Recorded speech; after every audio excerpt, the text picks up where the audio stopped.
Hey there, it's Wasted Potential 616 back again with some more comic reviews.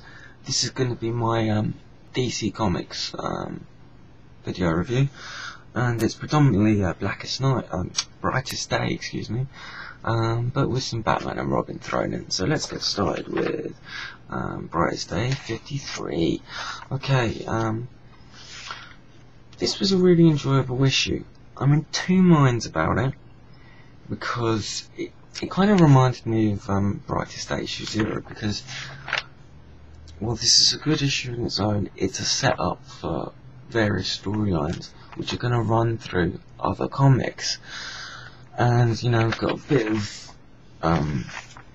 crossover fatigue a little bit, but if they're good stories, then it's not too bad. I mean, I'm enjoying Second Coming, and I did enjoy Blackest Night, so I think Jeff Johns is a great writer, There's some great stuff in there with Hal Jordan and Sinestro, them interacting, with Carol Ferris thrown in there as well. Really good dialogue between these two guys, the fact that they hate each other, don't trust each other, but they have to work together. This kind of begins with this mystery villain floating around, another big bad villain afloat, in the shadows. I wasn't too crazy about that bit, but it's interesting. And then there's some stuff with Agent Orange and Lex Luthor, which I'm not sure I cared too much about, but there we go. But there's this bit with Guy Gardner and Atrocities and Gambit, who's one of the rogue corps, and they're sort of having to plan together. They're working together, and it's kind of going to go against Hal Jordan and the Green Lantern Corps. So, and the fact that Guy Gardner's going along for it has intrigued me. The problem is that's going to be shown in the new title. God knows when it's going to come out. Green Lantern Emerald Warriors. So that's going to be another title I'm going to have to pick up to follow Ganthet. It's going to be in Green Lantern Corps.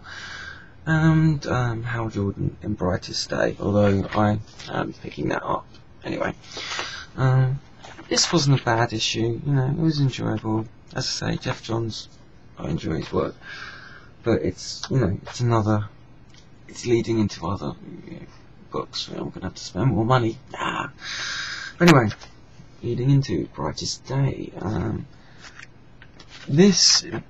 enjoyed this. The problem is, it's kind of a mixed bag, which is the problem with these titles.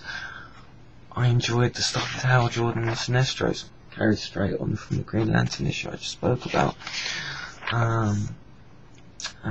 The character of Deadman, who's alive now, he kind of joins all these various storylines in this title together. I enjoyed his stuff. He sort of shows the audience what's going on with Aquaman, a character I probably normally wouldn't care about, but there's an interesting twist with him. Is that now we know he can summon sort of sea creatures and stuff, but he's still summoning dead sea creatures, which the power he had when he was Black Lantern. So that's kind of interesting. There's also the return of Aquaman villain Black Manta. And it was cool. It was cool when the way it came back, quite bloody and violent. So that was cool.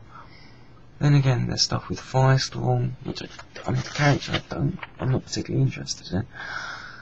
So, and then Martian Manhunter, a little bit of interest, but not hugely.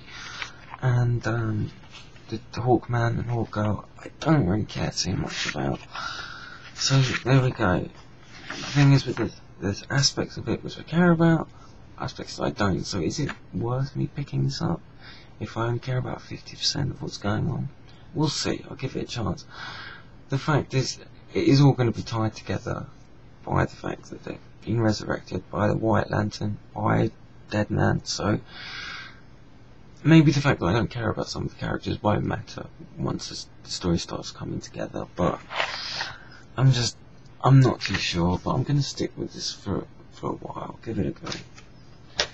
Something that I'm not in two minds about, Batman and Robin, issue 12, although this is Batman versus Robin, that doesn't last too long. this was brilliant. Grant Morrison is doing such a great job here. Really enjoying it. I'll say again, you know, we preferred Frank Winley to the interior, but Andy Clark does just a decent enough job. We get to see Damien controlled by Deathstroke fighting Batman. That's cool. The mystery of sort of, Batman Lost in Time is sort of unfolding more. We get to see how Batman left a message for them, which is done in a really, really cool way. Quite cleverly done, I thought. And we get to see some really interesting stuff between Damien and his mother, and it's kind of the conclusion to their relationship, sort of. So it's interesting, and it'll be further interesting to see how he reacts to it. Also, I've said this before, I love the fact that this is Dick Grayson as Batman, and they're making the distinction between him and Bruce Wayne, especially throwing in Deathstroke in, because of their big history, you know, from the Teen Titans and stuff, and we get to see a nice interaction between those two. We also get to find out the identity of that Sexton character, and I don't want to spoil it, but wow, it's a doozy. I'm really interested to see how this pans out. So yeah, Grant Morrison's done something really cool here. Now, I have been complaining about sort of storylines following into other comics, and actually this is kind of one, because you know, it's going to have that Bruce Wayne Lost in Time miniseries, but as a Batman fan I would have been picking that up anyway, so I'm not too bothered by that. But this title, brilliant. You know, if you haven't been picking this up, you really should, so go and pick it up from the start. I just wanted to throw in quickly at the end of this video, I got the Blackest Night Director's Cut. Now, Director's Cuts in comics aren't usually that good, but I've tried to flick through this in the comic shop, and this is really good. There's a lot here, and if you're interested in how sort of comic books are put together, this is interesting. If you enjoy Blackest Night, I really think you should pick this up. There is a lot of stuff in here.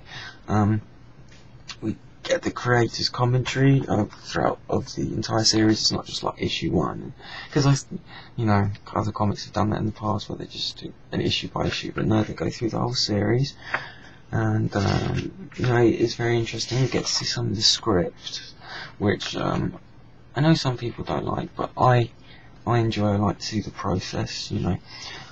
We get some all the covers from the Blackest Night tie-ins. We get to see some scripts, unused scripts, which I found really interesting, and I found myself actually wishing that they had used them, you know, so that was cool. There's an unused cover. We get to see a design of and how it's put together with like Green Lantern action figure, and we get to see some of the Blackest Night figures as well.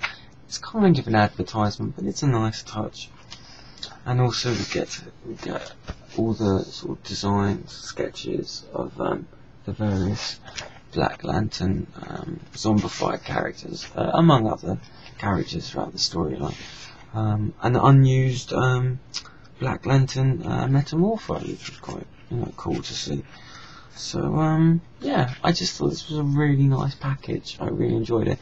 Bit pricey. I think I paid $4.99 for it in pounds, and it's $5.99 in US dollars. But I don't know. I enjoyed this. This was a nice addition to the Blackest Night storyline. So there we go. Anyway, I'll leave it at that. See you later, guys. Bye.